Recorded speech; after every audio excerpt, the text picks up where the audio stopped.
In the grand halls of Valdoria's royal palace, where centuries of tradition meet modern expectations, a single whispered conversation would ignite the biggest royal scandal in generations. When Queen Consort Isabella's carefully guarded secret about Princess Elena's condition becomes the weapon that destroys her own standing in the kingdom, the very foundation of the monarchy trembles. What started as a family celebration would end with exile, betrayal, and revelations that would change the royal family forever. This is the story of how jealousy, ambition, and one explosive claim brought down a queen and exposed the dark underbelly of royal life. The morning sun cast golden rays through the ornate windows of Valdoria Castle, illuminating the breakfast room where the royal family gathered for what appeared to be an ordinary Tuesday morning. King Alexander sat at the head of the mahogany table, his weathered face hidden behind the morning papers, while Queen Consort Isabella delicately sipped her Earl Grey tea from fine china. Across from her, Prince Marcus and his wife Princess Elena exchanged quiet conversations about their upcoming charity gala. Elena had always been the people's princess. Since marrying into the royal family 3 years ago, she had captured hearts with her genuine warmth and dedication to humanitarian causes. Her auburn hair caught the morning light as she laughed at something Marcus said, her hand instinctively moving to rest on her still flat stomach. The gesture was subtle, almost unconscious, but Isabella noticed everything. Isabella had been watching Elena closely for weeks now. As the second wife of King Alexander and stepmother to Prince Marcus, she had always felt like an outsider trying to prove her worth to the kingdom. Unlike Elena, who seemed to effortlessly win over both the public and the press, Isabella had spent 5 years fighting for acceptance and respect. Every public appearance was scrutinized, every decision questioned, every outfit criticized by fashion magazines and social media. The Queen Consort's own path to the throne had been controversial. She had been King Alexander's private secretary when Queen Margaret, Marcus's mother, had died in a tragic riding accident. The romance that bloomed during the king's grief had been seen by many as opportunistic, though Alexander maintained it was genuine love that helped him heal. Isabella knew that many in the kingdom still whispered that she could never truly replace the beloved Queen Margaret. "I should check on the arrangements for the children's hospital visit next week," Elena said, rising from the table. She moved with the same grace that had made her a successful ballet dancer before her royal marriage, but Isabella detected something different in her movements. A certain carefulness, a protective quality she hadn't noticed before. As Elena left the room, Isabella's mind raced with suspicions that had been building for days. The way Elena had declined wine at several recent events, citing headaches or early mornings. Her sudden preference for ginger tea instead of her usual coffee. The loose-fitting dresses she'd been choosing lately, when she typically favored more fitted silhouettes that showed off her dancer's figure. "Marcus, darling," Isabella said sweetly as the prince prepared to follow his wife. "Might I have a word with you privately?" Prince Marcus, tall and broad-shouldered like his father, but with his mother's kind eyes, looked puzzled but nodded.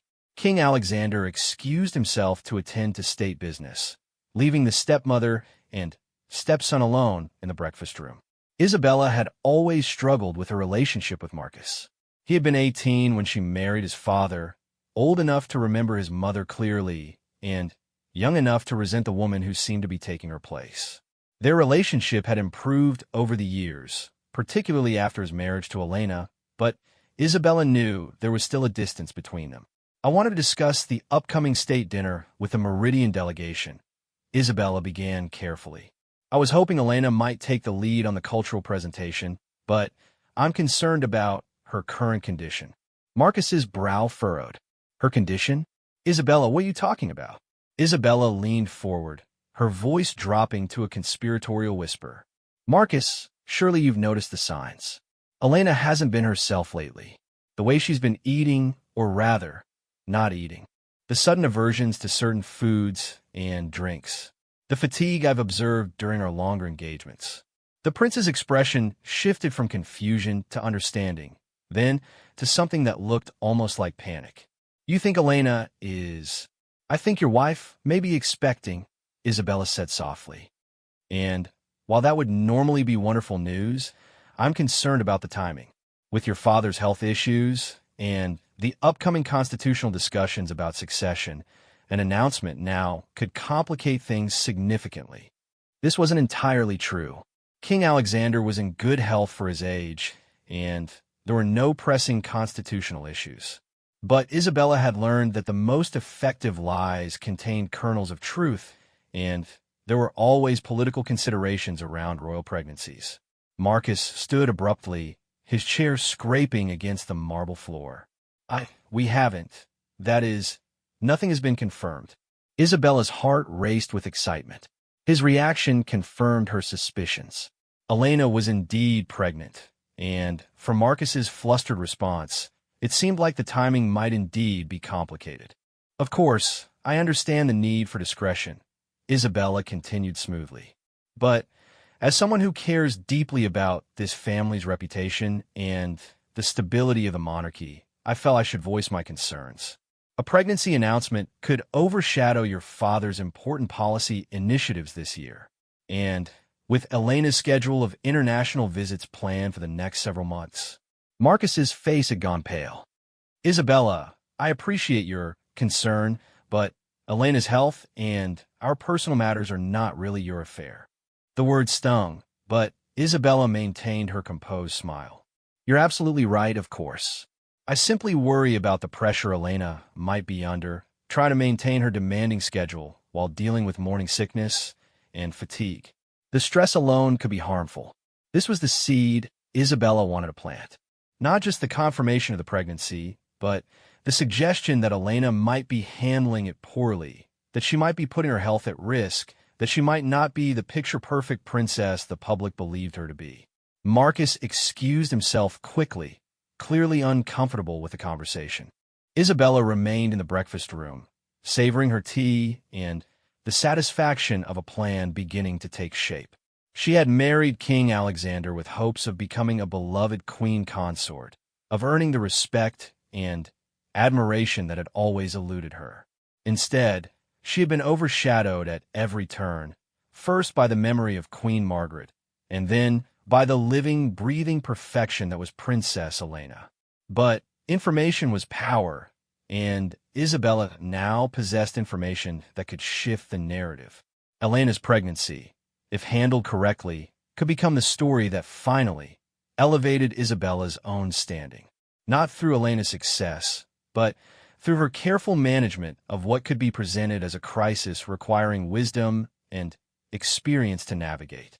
That afternoon, Isabella attended a charity luncheon for the Royal Women's Foundation. She had been patron of the organization for 3 years, one of the roles King Alexander had assigned her to help establish her own royal identity. The luncheon was held in the elegant ballroom of the Meridian Hotel, with 200 of the kingdom's most influential women in attendance. Lady Margaret Ashworth, the foundation's president and one of Aldoria's most prominent socialites, approached Isabella during the cocktail hour. Lady Margaret had been Queen Margaret's closest friend, and Isabella had always sensed a coolness from her, despite their professional relationship. Your Majesty, thank you so much for being here today, Lady Margaret said with a smile that didn't quite reach her eyes. I was hoping we might discuss the upcoming international conference on women's education. Princess Elena had committed to delivering the keynote address, but I wanted to confirm that's still the plan. Isabella saw her opportunity. Actually, I'm glad you brought that up. I've been concerned about Elena's ability to take on such a demanding commitment right now. Lady Margaret's eyebrows rose slightly. Oh, is everything all right? Isabella glanced around carefully, as if ensuring they weren't overheard, then leaned in closer. Well, I probably shouldn't say anything, but I've noticed Elena hasn't been quite herself lately. She seems tired, a bit overwhelmed. I worry that she might be taking on more than she can handle in her current situation. The word situation hung in the air, loaded with implication. Lady Margaret's eyes sharpened with interest. I see, she said slowly. And you think perhaps the keynote might be too much for her? I just think we need to be mindful of the pressures we place on our young royals, Isabella continued carefully. Elena has such a giving heart. She would never want to disappoint anyone, even if it meant compromising her own well-being. Perhaps it would be wise to have a backup plan, just in case. Lady Margaret nodded thoughtfully. Of course. We always want what's best for the royal family. Perhaps you might be willing to step in if needed? Isabella felt a thrill of satisfaction. Well, if it would help the foundation and take some pressure off Elena, I suppose I could consider it. By the time the luncheon ended, Isabella had successfully planted seeds of concern about Elena's reliability while positioning herself as the responsible, caring alternative. She had done it all with such subtle suggestion that anyone listening might think they had come to their own conclusions about Elena's condition and Isabella's suitability to step in. That evening, Isabella returned to the castle to find an unusual amount of activity. Staff members were moving more quickly than usual, and she could hear animated conversations coming from the family wing. She made her way to the private sitting room, where she found King Alexander on the phone with Dr. Harrison, the royal physician. "Yes, I understand," the king was saying. "Discretion is absolutely essential at this stage. We'll need to adjust her schedule carefully." Isabella's pulse quickened. When Alexander hung up the phone, she approached him with practiced concern. "Darling, is everything all right? You seem worried." King Alexander looked up at his wife, and Isabella could see the mix of joy and anxiety in his expression.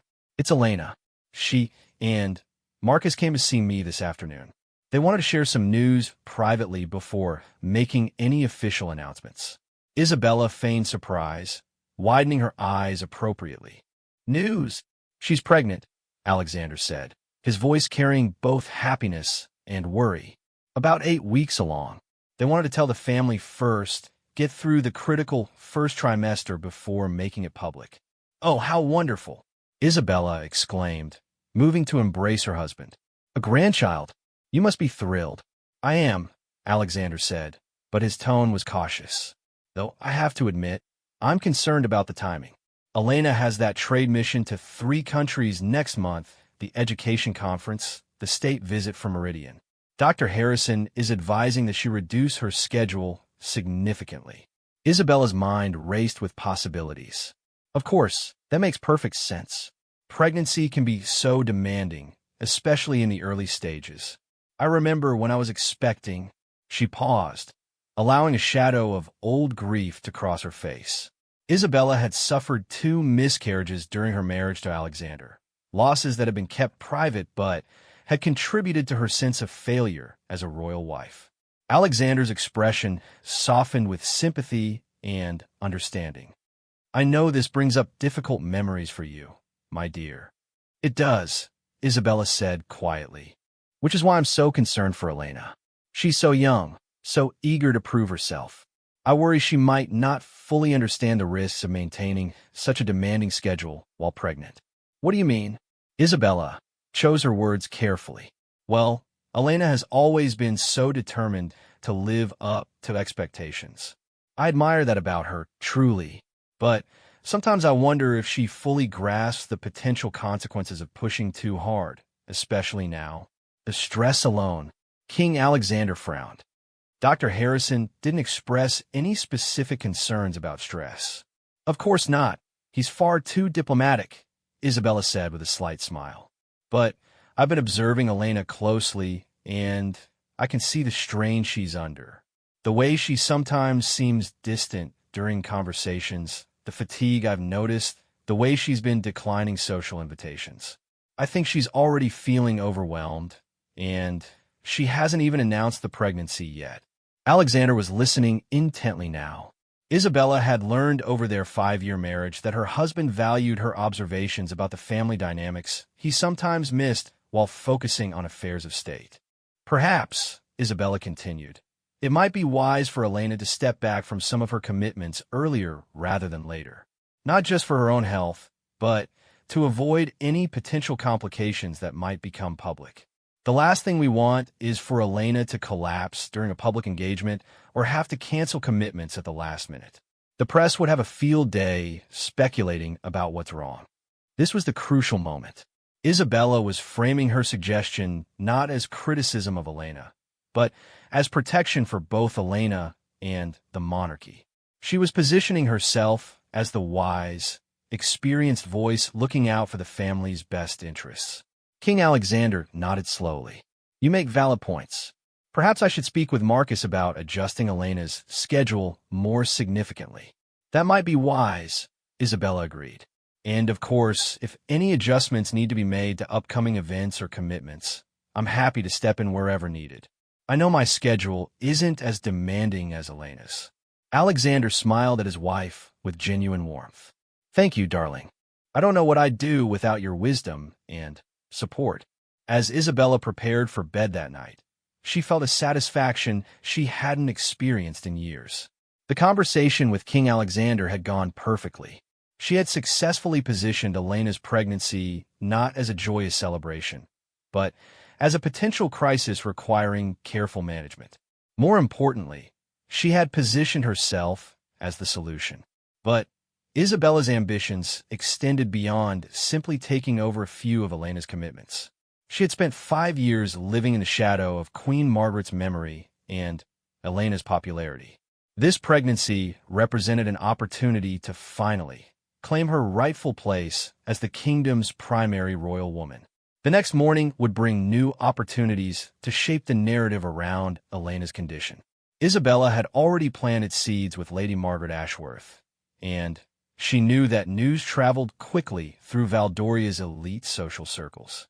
With the right combination of concern, discretion, and strategic positioning, Isabella believed she could transform Elena's pregnancy from a celebrated royal baby announcement into a story about responsible royal leadership during challenging times. What Isabella didn't yet realize was that her carefully orchestrated campaign would soon spiral beyond her control, leading to consequences far more dramatic than she had ever imagined. Part 2 The Whispers began on a Thursday morning. Isabella had been careful in her approach, speaking to only the most influential women in her social circle, always framing her concerns about Elena's condition as protective rather than critical. But information in royal circles moved like water, finding its way downhill, gathering force, and changing shape as it flowed. Lady Margaret Ashworth had lunch with Countess Victoria Pembroke, the kingdom's most prominent political hostess.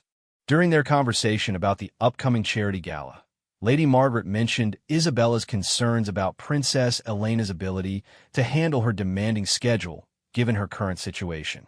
The phrase carried weight and implication without being explicitly accusatory. Countess Pembroke, whose husband served in Parliament and whose drawing room was the unofficial headquarters of political gossip, understood immediately. That evening, she shared the information with her closest friends, including Lady Charlotte Fairfax, whose husband published the kingdom's most influential political newsletter. By Friday afternoon, the story had evolved. What began as Isabella's carefully worded concerns about Elena's fatigue and overwhelming schedule had become whispers about Elena hiding her pregnancy while taking on dangerous international commitments. The narrative suggested that the young princess, perhaps driven by ambition or naivety, was putting both herself and the potential heir to the throne at risk. Isabella monitored the growing buzz with satisfaction. She attended her regular Friday afternoon tea with the Ladies' Auxiliary of the Royal Historical Society, where she continued to express gentle concerns about Elena while positioning herself as the voice of experience and wisdom. I do hope Princess Elena is taking proper care of herself, Isabella said to Mrs. Caroline Hampton, the Society's president and wife of a prominent judge. Young women today sometimes underestimate the physical demands of pregnancy, especially when they're trying to maintain careers and public responsibilities. Mrs. Hampton nodded knowingly. The princess has always been so energetic and committed, perhaps too committed for her own good. Isabella sighed delicately. That's exactly what concerns me. Elena has such a generous spirit. She would never want to disappoint anyone, even if it meant compromising her health. I've been trying to encourage her to slow down, but she's quite determined to fulfill all her commitments. This was a masterful manipulation.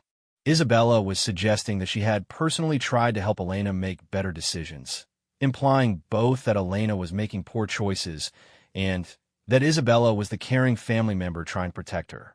Meanwhile, Prince Marcus and Princess Elena remained blissfully unaware of the growing storm around them. They had shared the pregnancy news with King Alexander and Isabella, as well as Elena's parents, and were enjoying the private joy of their secret while Dr. Harrison monitored Elena's health through the critical first trimester.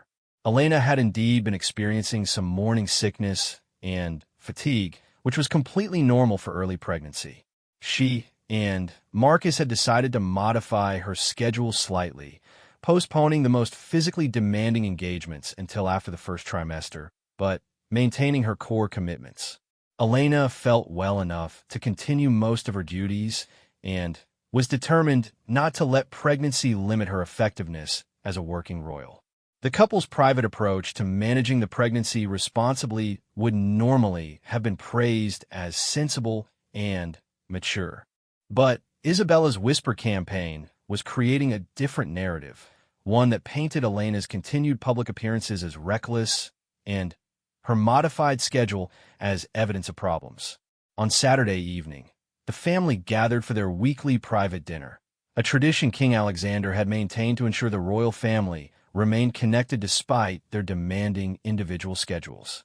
These dinners were held in the smaller family dining room, with informal conversation and no staff present except for the most trusted servers. Elena arrived at dinner looking radiant despite her fatigue. She wore a flowing emerald dress that subtly accommodated her changing body while maintaining her elegant style. Her natural glow and obvious happiness should have made the evening joyful, but Isabella detected an opportunity to plant more seeds of concern. "Elena, darling, you look lovely," Isabella said warmly. "Though I hope you're not overexerting yourself. I know you had 3 engagements this week." Elena smiled, not detecting any malice in the comment. "Thank you, Isabella. I'm feeling quite well, actually. Dr. Harrison says everything is progressing normally, and I'm managing the schedule adjustments we discussed." "Of course," Isabella replied. "Though I must say, I was speaking with Lady Margaret Ashworth yesterday, and she mentioned some concerns about your upcoming keynote address. Perhaps it would be wise to reconsider such a demanding commitment." King Alexander looked up from his soup with interest. "What sort of concerns?" Isabella had prepared for this moment. "Well, nothing specific, of course. But Lady Margaret knows how important the education conference is, and she wants to ensure we have contingency plans if Elena needs to step back.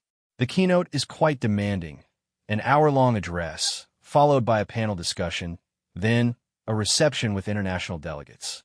It's a very long day, and with Elena's current condition, Elena's expression shifted slightly, the first hint of annoyance crossing her features. "Isabella, I appreciate your concern, but I've already confirmed with Dr. Harrison that the conference is perfectly manageable. The pregnancy is progressing normally, and I'm not an invalid." The slight edge in Elena's voice created the opening Isabella had been hoping for. She responded with exaggerated surprise and hurt. "Oh, my dear, I certainly didn't mean to imply anything was wrong. I was simply thinking of your well-being and the baby's health. Sometimes we need others to help us see when we might be pushing too hard." Prince Marcus intervened, his voice diplomatic but firm. "Isabella, Elena, and I have discussed her schedule thoroughly with Dr. Harrison. We're being appropriately cautious while maintaining her commitments to the causes she serves."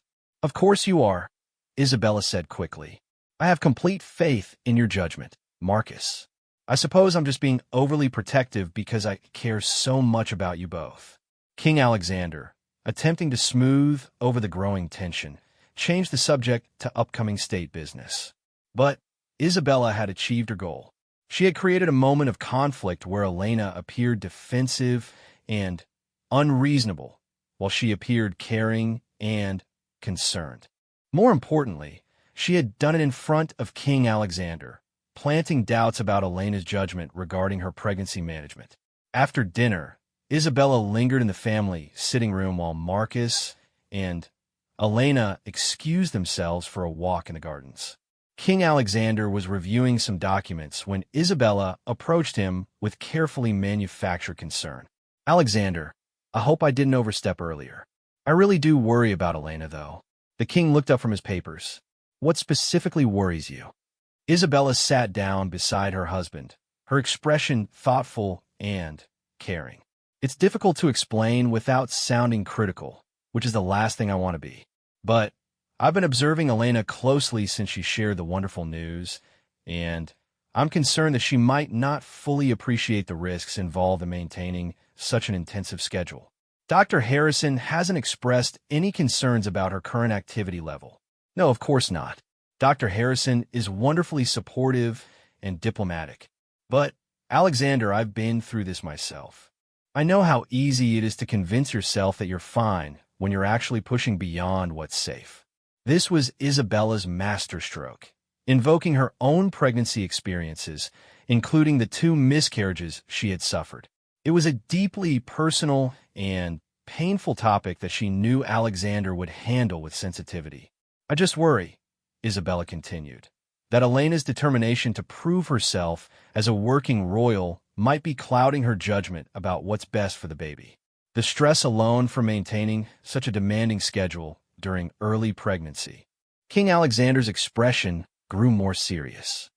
Are you suggesting the schedule adjustments they've made aren't sufficient? I'm not qualified to make that judgment, Isabella said carefully. I just think it might be worth having Dr. Harrison provide more specific guidelines about what constitutes appropriate activity levels. And perhaps it would be wise to have backup plans in place for Elena's major commitments, just in case. Alexander nodded thoughtfully. That does seem prudent. I've been thinking, Isabella continued, that I might speak privately with Elena about my own experiences. Not to frighten her, but to share some practical wisdom about managing royal duties during pregnancy. I learned some difficult lessons that might help her avoid unnecessary stress. This suggestion was particularly clever because it positioned Isabella as offering valuable experience while implying that Elena lacked such wisdom.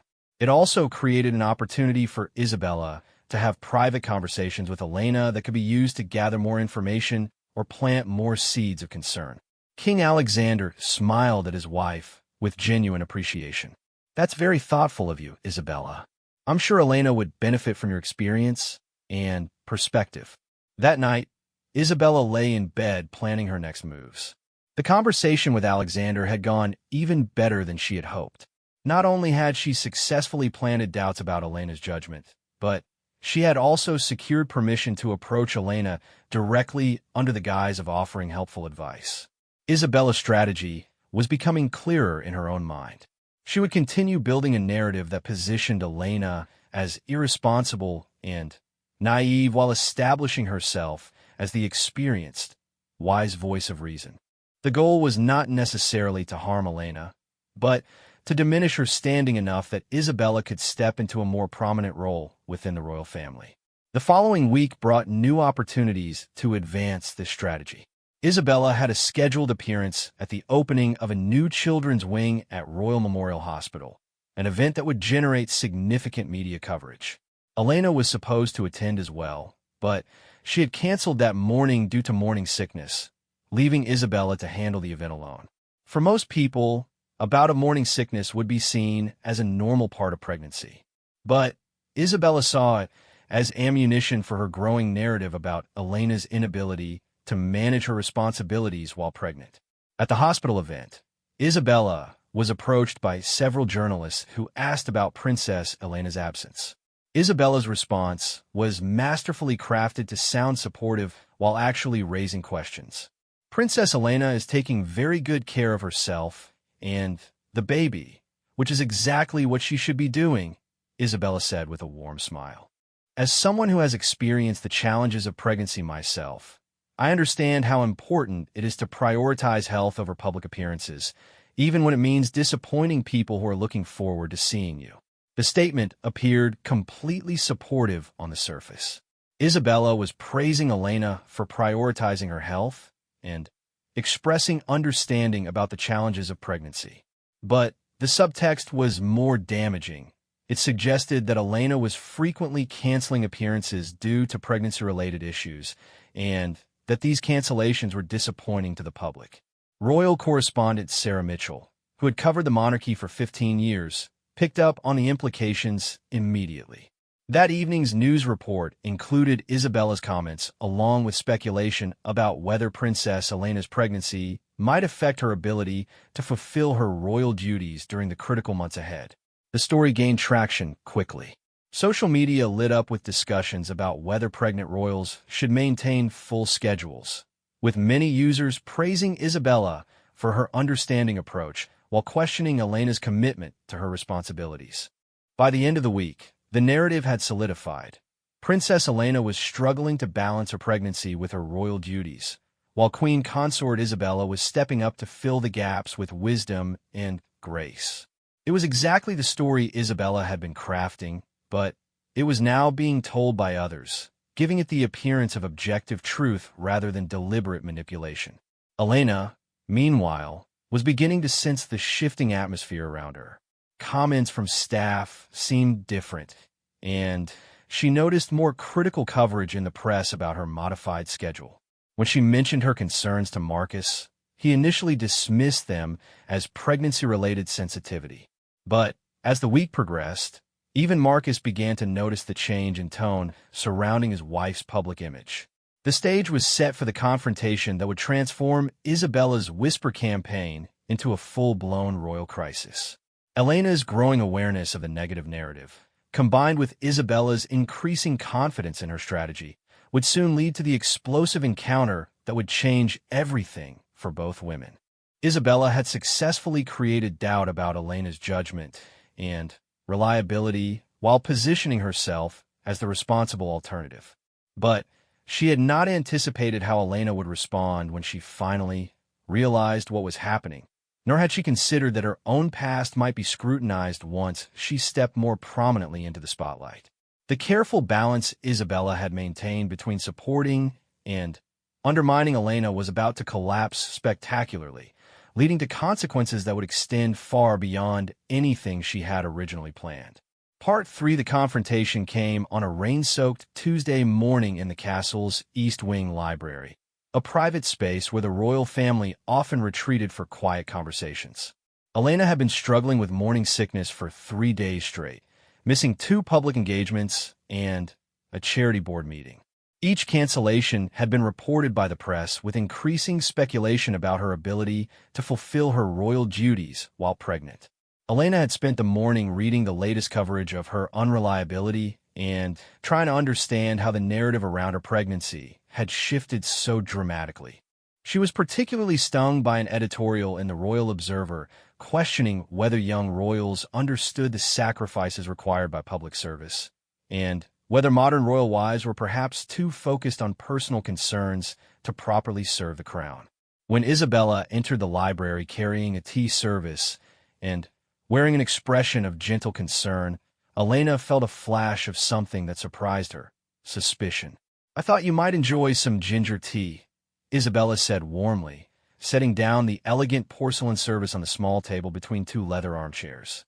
"I remember how helpful it was during my own pregnancies." Elena accepted the tea with a polite smile, but her guard was up.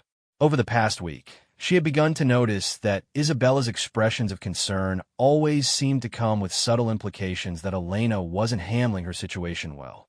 "Thank you," Elena said carefully. "That's very thoughtful." Isabella settled into the chair across from Elena, her posture perfect and her expression radiating sympathetic concern. "I want to check on how you're feeling, dear. I know this week has been challenging with the morning sickness." "It has been," Elena admitted. "But Dr. Harrison assures me this is completely normal, and it should ease as I enter the 2nd trimester." "Of course it's normal," Isabella said quickly. "Though I must say, I've been concerned about how the press is covering your recent absences. Some of the commentary has been quite unfair." Elena's eyes sharpened.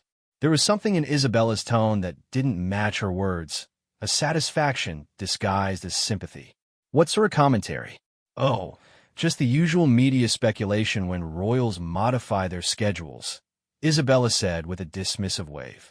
"Nothing to take seriously, of course. Though I did think it might be helpful to share some strategies I learned from managing public expectations during pregnancy." This was the moment Elena realized what had been happening. Isabella's comment revealed too much knowledge about the press coverage and too much satisfaction in discussing it. The pieces suddenly clicked together. The subtle concerns Isabella had been expressing, the way negative stories always seemed to emerge after Isabella's social events, the increasing questions about Elena's reliability. "Isabella," Elena said slowly, setting down her teacup, "have you been discussing my pregnancy with people outside the family?" The question hung in the air between them, charged with accusation and challenge. Isabella's composure flickered for just a moment, long enough for Elena to catch the flash of calculation in her eyes. "I beg your pardon?" Isabella said, her voice carrying a note of wounded innocence. "Elena, I would never betray your confidence." "That's not what I asked," Elena replied, her voice steady but growing cold. "I asked if you've been discussing my pregnancy with others. There's a difference between betraying confidence and shaping narratives." Isabella's mask slipped further. "I'm not sure what you're implying, but I find your tone quite inappropriate. I've done nothing but support you and express concern for your well-being." Elena stood up from her chair, her pregnancy making the movement slightly awkward, but her presence commanding nonetheless. "Support me?" "Isabella, every conversation we've had about my pregnancy has included subtle suggestions that I'm not handling it well, that I'm being irresponsible, that I need your guidance. And somehow, those exact concerns keep appearing in press coverage and social media discussions." "That's a remarkable coincidence," Isabella said coolly, abandoning her pretense of warmth. "Perhaps it's because your behavior actually is raising legitimate concerns." The admission was out before Isabella could stop herself. Elena's direct confrontation had rattled her carefully maintained facade, and her true feelings had emerged. "My behavior?" Elena's voice was dangerously quiet. "What exactly about my behavior concerns you, Isabella?" Isabella stood as well, her composure cracking under the pressure of finally speaking directly. "Your insistence on maintaining an impossible schedule while pregnant. Your refusal to acknowledge that you might need to step back from certain responsibilities. Your apparent belief that you can have everything without making any sacrifices." "Sacrifices?" Elena's voice rose slightly. "I modified my schedule on Dr. Harrison's advice. I've postponed physically demanding engagements. I've been following every medical recommendation while maintaining my core commitments to the causes I serve." "What sacrifices do you think I should be making?" "The sacrifice of admitting that you might not be the perfect royal wife everyone thinks you are," Isabella snapped, her years of resentment finally breaking free. "The sacrifice of acknowledging that some of us have been serving this family longer and might actually know what we're talking about." The words hung between them like a sword that had been drawn and could not be sheathed. Elena stared at Isabella with a mixture of shock and growing understanding. "This isn't about my pregnancy at all, is it?" Elena said slowly. "This is about you feeling overshadowed. This is about you wanting to diminish my standing so you can feel more important." Isabella's face flushed with anger and humiliation. "Don't be ridiculous. Everything I've done has been out of concern for this family and the monarchy." "No," Elena said firmly. "Everything you've done has been out of concern for yourself. You've been systematically undermining me while pretending to care about my well-being. You've been using my pregnancy as a weapon to attack my credibility." The confrontation had escalated beyond anything Isabella had prepared for. Her careful strategy of subtle manipulation was crumbling under Elena's direct assault, and she felt cornered and exposed. "You think you're so perfect," Isabella said, her voice shaking with rage. "The people's princess who can do no wrong. But you're not as strong as everyone thinks you are. You're not as capable as everyone believes. And maybe it's time people knew the truth." "What truth?" Elena demanded. Isabella's next words would be the ones that destroyed her own position irreparably. In her anger and desperation to hurt Elena, she would reveal information that she had no right to possess and could only have obtained through betrayal. "The truth about how you've been hiding the morning sickness from the public," Isabella said viciously. The truth about how you've been canceling private meetings and rearranging your schedule constantly. The truth about how you've been having Dr. Harrison meet with you secretly at odd hours because you're having complications. Elena went very still. What did you just say? Too late, Isabella realized her mistake. The information about Dr. Harrison's unusual visits was known only to the closest royal staff and family members. There was no innocent way Isabella could have acquired those details. Isabella, Elena said, her voice deadly calm. How do you know about Dr. Harrison's visits? Those appointments have been kept strictly confidential. Isabella tried to backtrack, but the damage was done. I simply noticed that as the staff mentioned, the staff would never discuss my medical appointments with you, Elena said flatly. Someone gave you that information. Someone who had access to my private schedule and medical details. The implication was clear and devastating. Isabella had not only been spreading rumors and manipulating public opinion, she had been accessing private information about Elena's medical care and pregnancy that she had no right to know. Elena's expression shifted from anger to something far more dangerous, cold determination. Who gave you that information, Isabella? Isabella realized she was trapped. Admitting she had been accessing private information would be a massive breach of trust and potentially illegal. But her silence would be equally damning. I don't have to answer to you, Isabella said desperately. I'm the queen consort of this kingdom.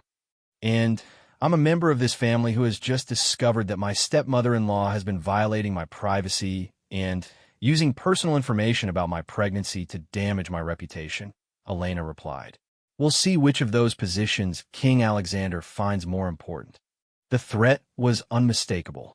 Elena intended to take this directly to King Alexander, and Isabella knew that she could not survive that conversation.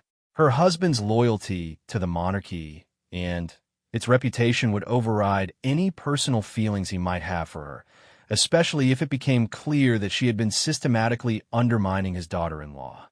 In desperation, Isabella played her final card, the one she had been holding in reserve for the right moment. But instead of strategic calculation, she was now acting out of pure malice and panic. You want to know the truth about your perfect pregnancy? Isabella said venomously. Dr. Harrison has been concerned about your stress levels for weeks. He's worried that your insistence on maintaining your schedule is putting the baby at risk. He's been having those extra meetings because he's trying to convince you to be more careful.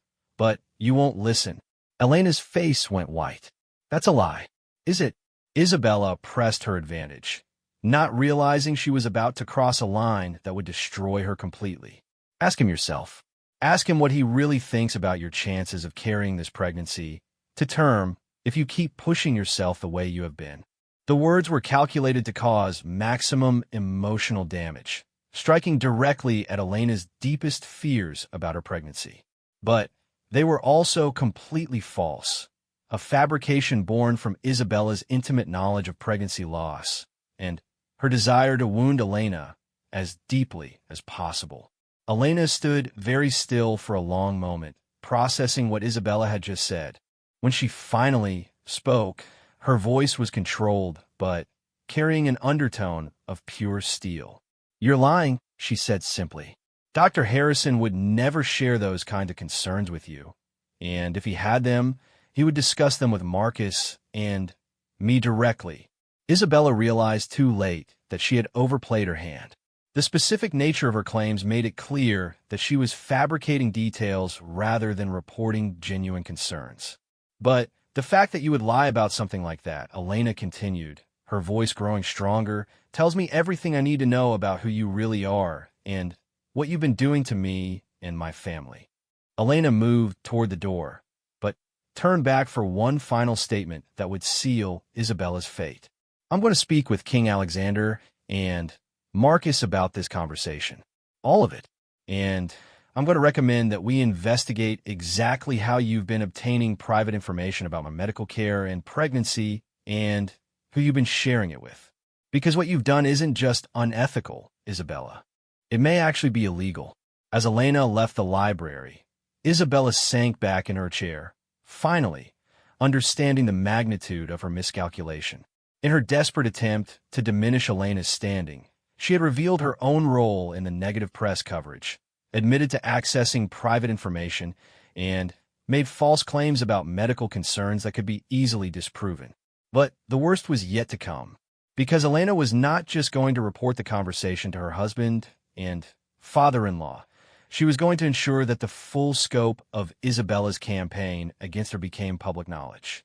The confrontation that Isabella had intended as a private victory had instead become the evidence that would expose her duplicity and her position in the royal family.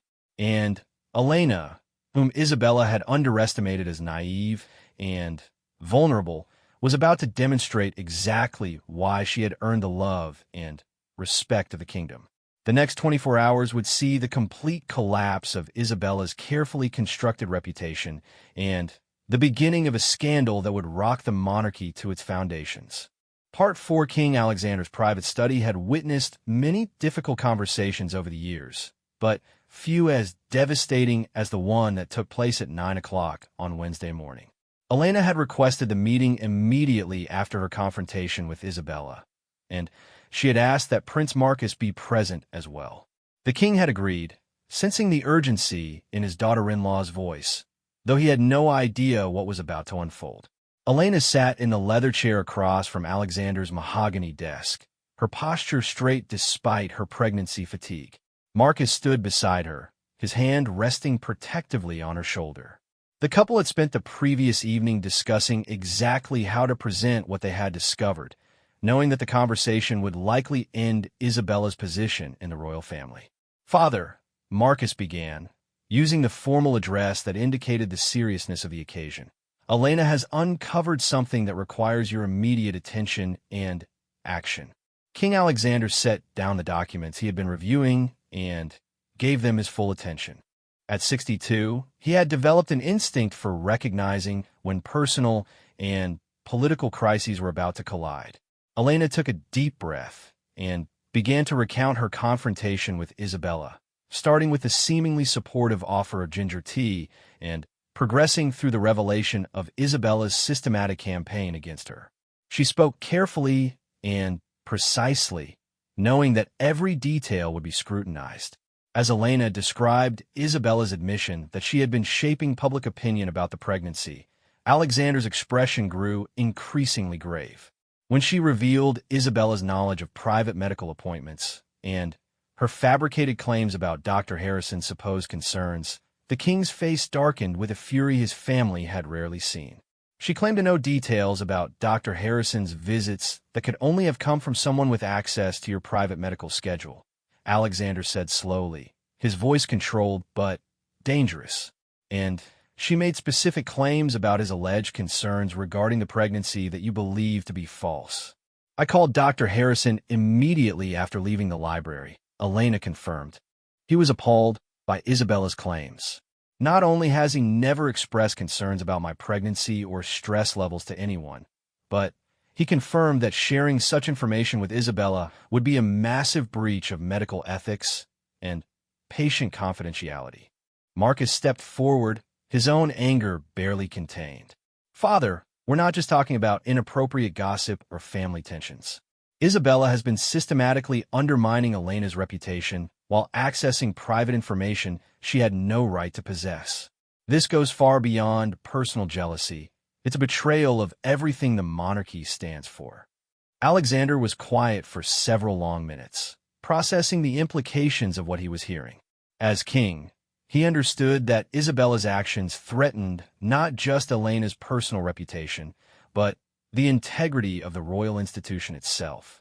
Public trust in a monarchy depended on the belief that the royal family operated with honor and discretion. "I need to speak with Isabella immediately," Alexander said finally. "And I want Dr.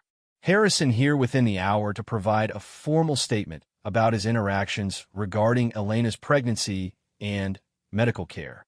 "There's more," Elena said quietly. "I believe Isabella may have been working with someone inside the household staff to access my private information.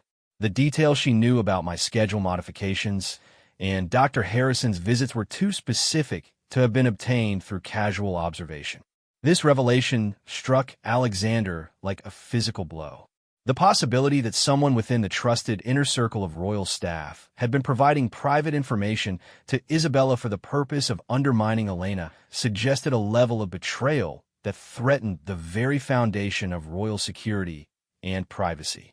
Alexander pressed a button on his desk to summon his private secretary. "I want Isabella in my study immediately. I want Dr. Harrison here within the hour. And I want the head of household security here as well. This conversation does not leave this room until we have all the facts." As they waited for Isabella to arrive, Elena and Marcus provided additional details about the pattern of negative press coverage that had followed Isabella's social events and public appearances. They had spent the previous evening creating a timeline that showed a clear correlation between Isabella's interactions with influential women in Valdoria's social elite and subsequent media speculation about Elena's pregnancy management. When Isabella entered the study 15 minutes later, she appeared composed and confident. She was dressed impeccably in a navy blue suit that projected authority and respectability, and she greeted her husband with a warm smile that suggested she expected a routine conversation. "Darling, you wanted to see me?" Isabella said, moving to kiss Alexander's cheek in their usual greeting. Alexander stepped back, his expression stopping Isabella in her tracks. She looked around the room, taking in Elena and Marcus's serious expressions and the formal atmosphere that made it clear this was not a social call. "Isabella, please sit down," Alexander said, his voice carrying the authority of his position as king rather than the warmth of a husband. "We need to discuss your conversation with Elena yesterday." Isabella's composure flickered slightly, but she maintained her confident demeanor. "Of course, though I'm not sure why it requires such a formal setting. Elena and I simply had a conversation about managing pregnancy while fulfilling royal duties." "According to Elena," Alexander said evenly, "you admitted to shaping public opinion about her pregnancy, revealed knowledge of private medical information you should not have possessed, and made false claims about Dr. Harrison's alleged concerns regarding Elena's health." The directness of the accusation clearly caught Isabella off guard. She had expected to be able to frame the conversation as a misunderstanding or overreaction, but Alexander's summary made it clear that Elena had reported their exchange in precise detail. "I think Elena may have misunderstood my comments," Isabella said carefully. "I was simply expressing concern for her well-being and sharing some insights from my own experience." "Did you or did you not tell Elena that you had been concerned about how the press was covering her recent absences?" Alexander asked. Isabella hesitated, realizing that this specific question was designed to trap her. If she admitted to the comment, it would confirm that she had been monitoring and possibly influencing press coverage. If she denied it, she would be calling Elena a liar. "I may have mentioned that I had noticed some unfair commentary," Isabella said slowly. "And did you or did you not claim to know details about Dr. Harrison's visits to Elena that were not part of any official royal calendar?" Again, Isabella was trapped. The specificity of the question made it clear that Elena had reported their conversation in exact detail. "I may have noticed some unusual scheduling patterns," Isabella admitted. Alexander's expression grew even colder. "Isabella, these are not abstract observations. Dr. Harrison will be here shortly to confirm or deny your alleged claims about his concerns regarding Elena's pregnancy. And we will be investigating how you obtained information about private medical appointments that should have been known only to Elena, Marcus, Dr. Harrison, and the most senior household staff." At this point, Isabella realized the full scope of the trap she had walked into. Her admission to having specific knowledge about Dr. Harrison's visits meant that there would now be a formal investigation into how she had obtained that information. And if Dr. Harrison contradicted her claims about his supposed concerns, she would be exposed as having fabricated medical information. "Alexander," Isabella said, dropping her formal composure and speaking to her husband with desperate intimacy, "surely you don't believe that I would deliberately harm Elena or betray this family?" "What I believe," Alexander replied, "is what the evidence shows. And right now, The evidence suggests that you have been systematically undermining your stepdaughter-in-law while accessing private information you had no right to possess.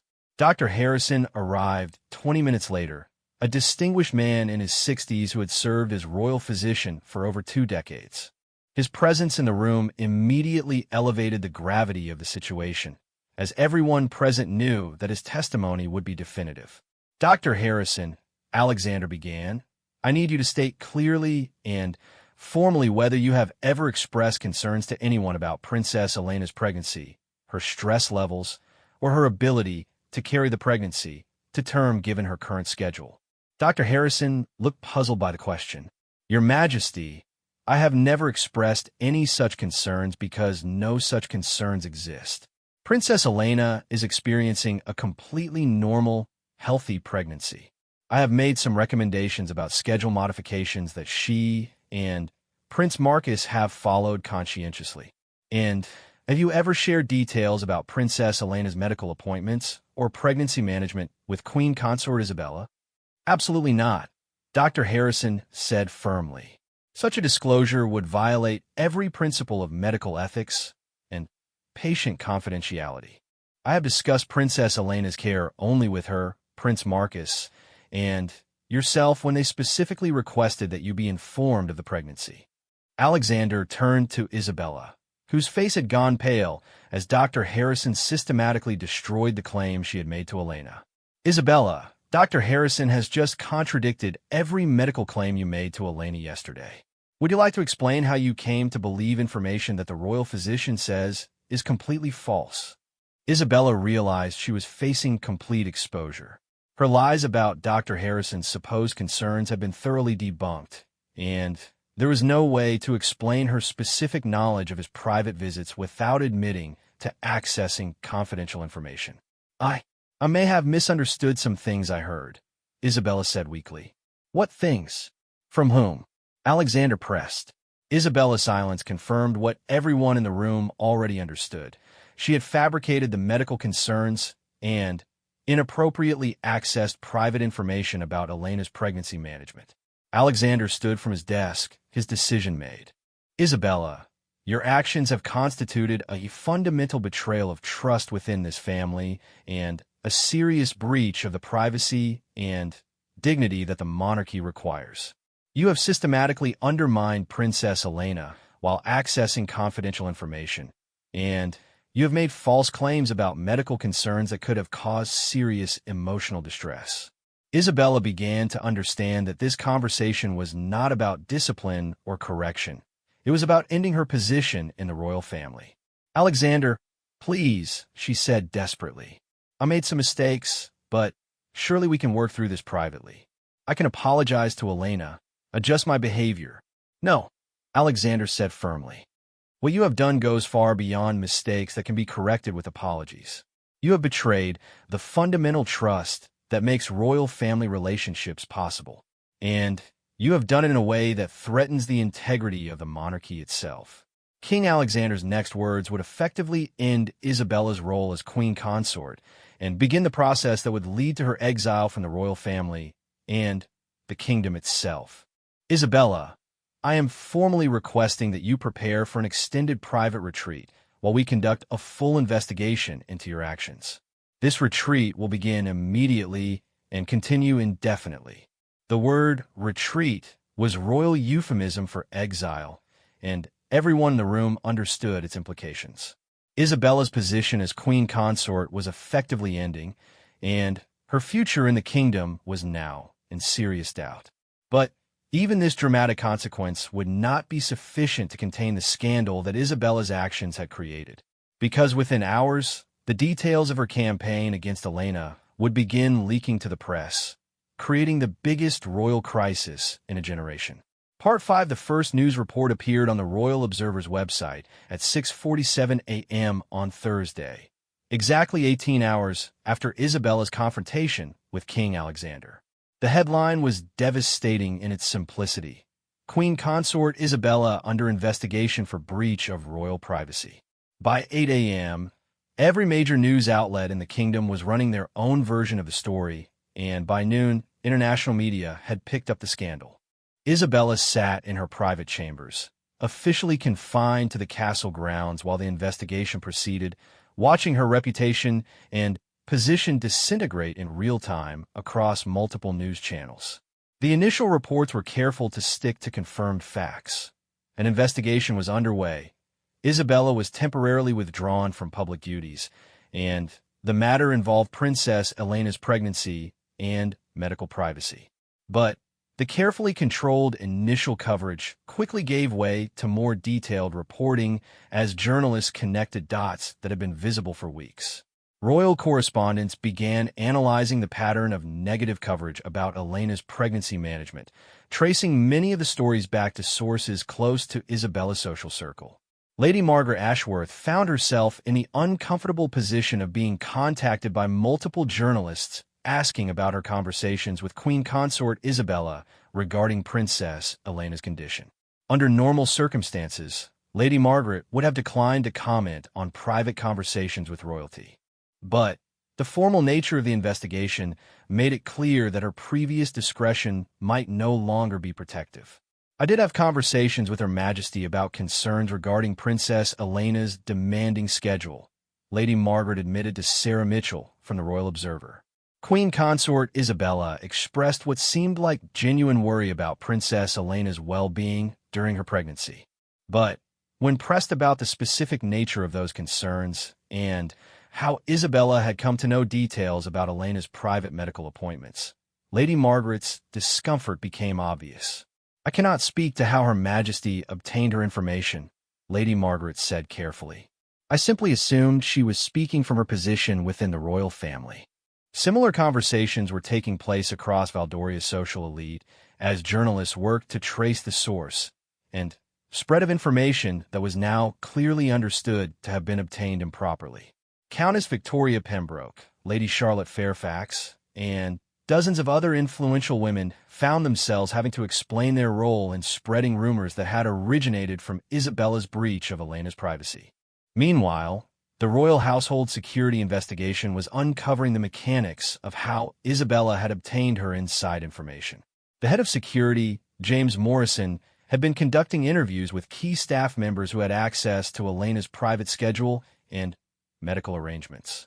The breakthrough came when Morrison interviewed Margaret Collins, Isabella's personal assistant for the past 3 years. Under careful questioning, Collins revealed that Isabella had been asking increasingly detailed questions about Elena's daily activities, schedule changes, and visitor logs over the past several weeks. Her Majesty would ask me to check on scheduling conflicts or coordinate with Princess Elena's staff about various matters, Collins explained to Morrison.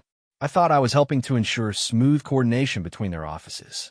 I didn't realize that the information was being used for anything inappropriate." Morrison's investigation revealed that Isabella had cleverly used her position as queen consort to justify requests for information that seemed legitimate on the surface, but were actually designed to give her detailed intelligence about Elena's pregnancy management. She had asked her staff to coordinate with Elena's office about scheduling concerns, to ensure that Elena wasn't being overburdened, and to monitor potential conflicts between their calendars. Each request had seemed reasonable in isolation, but together they had given Isabella access to information about Elena's private medical appointments, schedule modifications due to morning sickness, and even details about Dr. Harrison's unusual visiting patterns. The security investigation also uncovered something even more damaging. Isabella had been keeping detailed notes about Elena's activities, medical appointments, and perceived weaknesses. These notes, found in Isabella's private desk, revealed the systematic nature of her campaign and her long-term strategy to undermine Elena's reputation. One particularly damaging entry read, "Elena canceled 3 events this week due to morning sickness.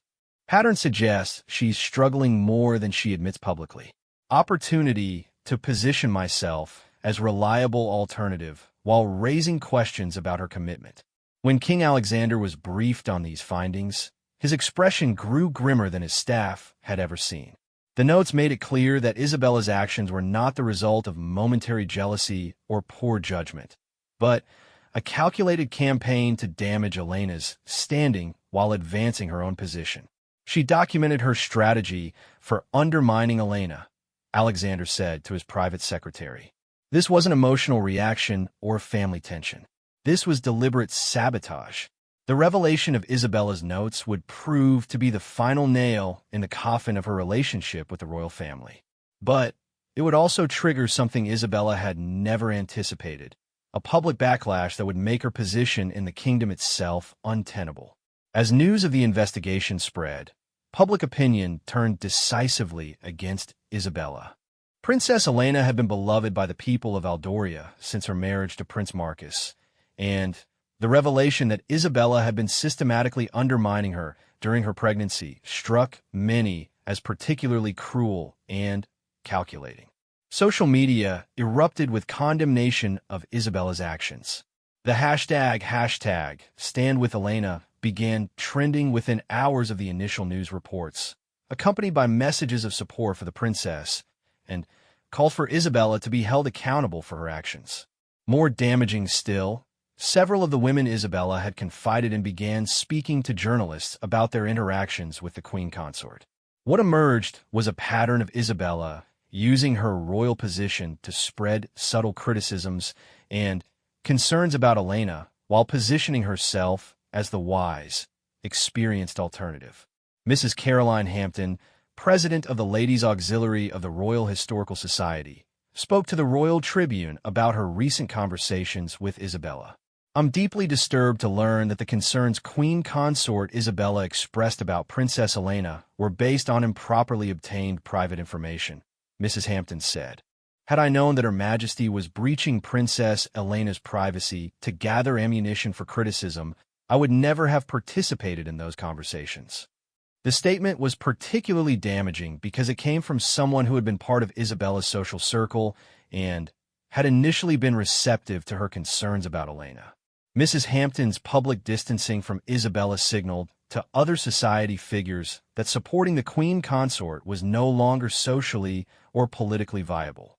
By Friday afternoon, King Alexander faced a situation that threatened to engulf the monarchy in scandal. The investigation had revealed clear evidence of Isabella's systematic campaign against Elena, complete with documented strategy and improper access to private information. Public opinion had turned decisively against Isabella, and maintaining her position as queen consort was no longer feasible.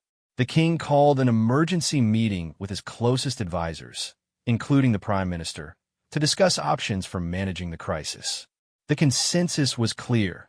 Isabella's position had become untenable, and decisive action was necessary to protect the monarchy's reputation.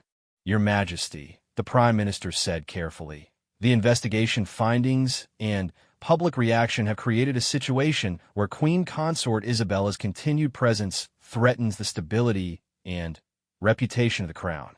The people have lost trust in her judgment and character. King Alexander knew his advisor was right. His marriage to Isabella had always been somewhat controversial, and her actions had now confirmed the worst fears of those who had questioned her motives from the beginning. That evening, Alexander had his final conversation with Isabella as her husband and king. She had spent the day watching her world collapse through news coverage and social media, understanding that her position was no longer sustainable. Isabella, Alexander said, his voice heavy with grief and anger, the investigation has revealed the full scope of what you did to Elena. The notes you kept, the systematic way you gathered and used private information, the calculated nature of your campaign to undermine her. This wasn't a mistake or a moment of poor judgment. This was a betrayal of everything we swore to protect when we married. Isabella had no defense left. The evidence was overwhelming, and the public reaction had made it clear that her continued presence would damage the monarchy itself. I want you to understand, Alexander continued, that this isn't just about what you did to Elena, though that alone would be sufficient. This is about what you did to the institution of the monarchy, to the trust that makes our constitutional system possible. Alexander's next words would formally end their marriage and Isabella's position in the royal family. I am asking you to leave the kingdom voluntarily and permanently. The alternative is formal proceedings that would be far more public and damaging for everyone involved. Isabella understood that she was being offered exile as an alternative to complete public disgrace. She would leave with some dignity intact, but she would never return to Valdoria or hold any position within the royal family. "Where will I go?" Isabella asked quietly. "That will be your choice," Alexander replied. "But it cannot be anywhere within the Commonwealth realms, and you will have no further connection to any royal institution." Isabella's exile was announced in a brief statement released by the palace on Saturday morning. Queen Consort Isabella has decided to retire from public life and will be relocating abroad to pursue private interests. The king respects her decision and wishes her well in her future endeavors. The carefully worded statement made it clear to those who understood royal communications that Isabella had been forced out, while providing enough diplomatic language to avoid the most damaging details becoming public. Princess Elena, meanwhile, had emerged from the crisis with a reputation not just intact, but enhanced. The public's understanding that she had been the victim of a systematic campaign of undermining had generated an outpouring of sympathy and support. Her handling of the situation, direct, dignified, and focused on protecting the monarchy rather than seeking revenge, had demonstrated the leadership qualities that made her truly suited for royal life. In the aftermath of Isabella's departure, Elena's pregnancy became the positive royal story it should have been from the beginning. Free from the shadow of Isabella's manipulation, Elena was able to announce her pregnancy publicly and receive the celebration and support she deserved. The scandal had lasted less than a week from revelation to resolution, but its impact on the monarchy was profound. It had demonstrated both the vulnerability of royal privacy and the importance of character in royal service. Isabella's fall from queen consort to exile had been swift and complete, a cautionary tale about the consequences of betraying the trust that royal position requires. Most importantly, it had shown that even within the royal family, actions have consequences, and that no amount of protocol or position can protect someone who violates the fundamental principles of honor and loyalty that the monarchy represents. Elena gave birth to a healthy daughter 6 months later, and the princess who had been the target of Isabella's campaign became the mother of the future heir to the throne. Isabella, meanwhile, disappeared into obscurity in a small European country. Her brief time as queen consort remembered only as a cautionary tale about ambition, jealousy, and the price of betraying the people who trusted her most.